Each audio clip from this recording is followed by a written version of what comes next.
masusing binabantayan, kahit mailap, patuloy pa rin na hinahanap.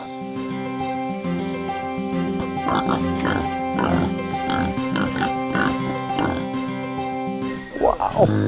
Wow, he's only just a few feet away from us. Wow! Saan ka makakita ng ganong klaseng pag-document ng Visayan Wartipid? Lalo na't ang kanilang lahi sa kanlurang Bisaya lang nabubuhay.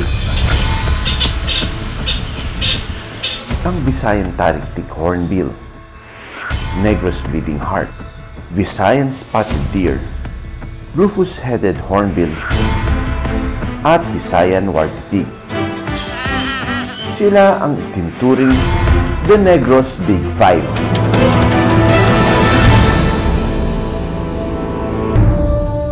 Ang Bayawan Nature Reserve sa Negros Oriental, isang semi-forested area.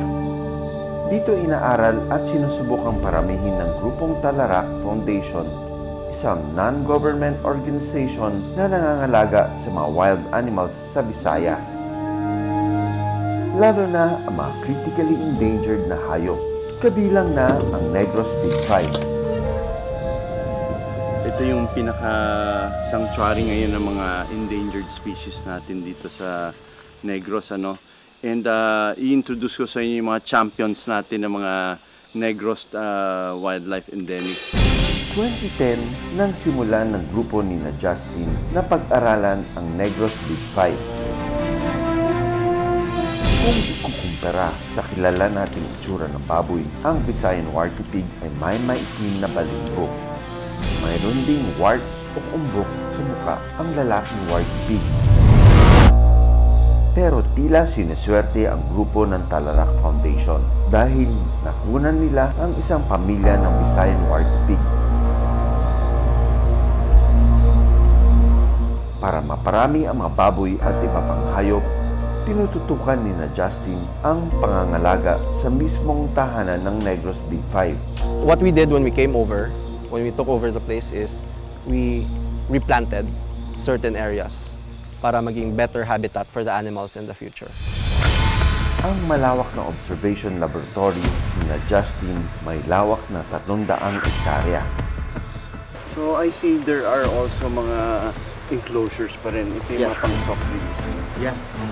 That's the good thing about dito sa reserve. Yung animals namin, despite being in captivity for so long, nag-revert back into yung basic instincts nila. So, hindi sila lumalapit sa tao. Bilang isang veterinaryo, mahalaga sa akin na makita ang mga dambuhalang hayop na ito. Dahil bukod sa pagiging mailap, kakaunti na rin ang kanilang bilang.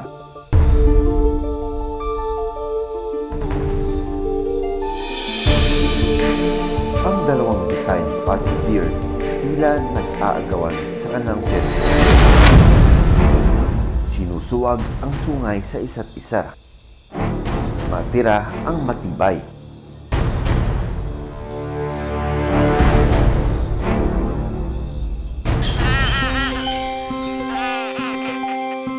Samantala, ang Visayan Tarik-Tik Hornbill na ito caught on cam sa pagkain ng prutas.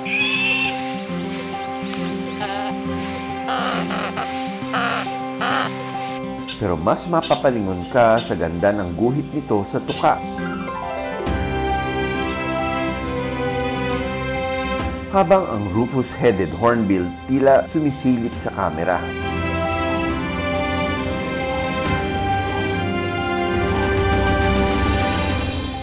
Sa ganda ng mahayop na ito, madalas itong nabibiktima para ibenta. Sa lupa naman, naaktohang naghahabulan ang ground-dwelling birds na Negros Bleeding Heart. Hirap ito magparami. Kaya ang makikita sa gubat, pag-asa ang binibigay kina Justin.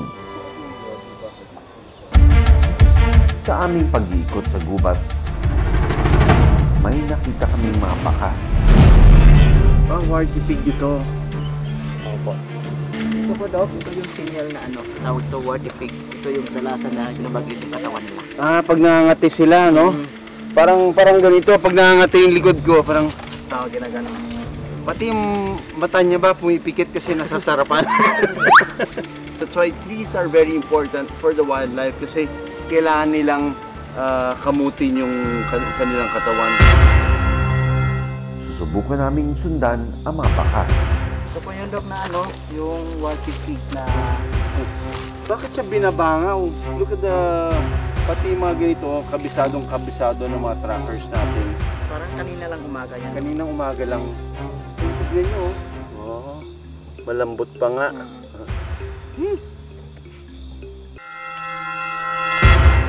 Sa tulong ng camera trap, nakukunan at napag-aaralan ni na Justin ang pag-ugali ng mga nilang. Paraan nila ito para maintindihan at maisalba ang populasyon ng Negros Big 5.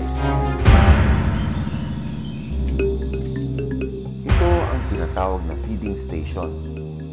Paborito umano itong dayuhin ng Visayan Spotted Deer at Visayan Warty Pig. Ang kanilang pwesto sa kainan, agawan. Ang nagogi sa kainan, ang mga baboy.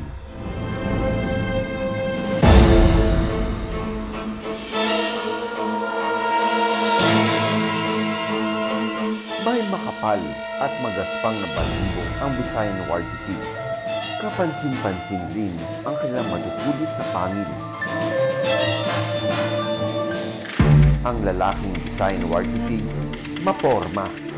Dahil ang malamohok style na buhok nito, tumatayo raw tuwing mating season o panahon ng pagpaparami. Paraan nila ito para maipakita na dominante sila sa ibang lalaking baboy. Pero hindi raw lahat ng Visayan Warty Pig ay mailap. Ibahin nyo raw ito si Anakin. Isa ito sa pinag-aaralan ng mga eksperto at kalaunan ay natuto ng makisalamuha sa mga tao. Good boy. Good boy. Good boy. Oh, can you show me your belly? Ha? Pakita mo yung belly mo. Oh, yung mata niya wala pa kahapon.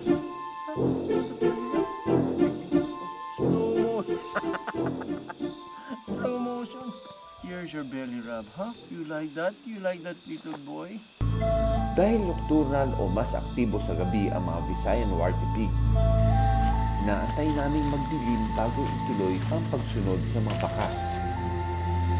Hanggang sa may lumapit sa kubo at tila naghahanap ng pagkain. Omnivore ang Visayan Warty Pig, kaya mapadahon o karne kaya nitong kainin.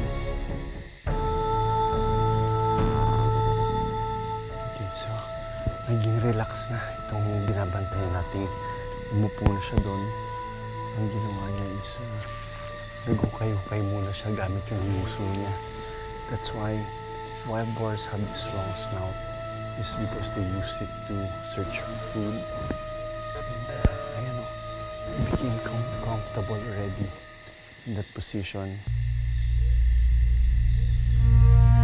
Inalaw niya tayo na i-document siya. Dati hindi pa kilala itong mga kahit na ito, no? Pero ngayon, dahil sa mga work ng mga founding members nitong nangangalaga sa Big 5, mas lalo natin naiintindihan dahil sa patuloy na pag-aaral ng mga researchers. Sa lumiliit na tahanan ng buhay ilang, pwesto at pagkain ang kanilang pinag-aagawan.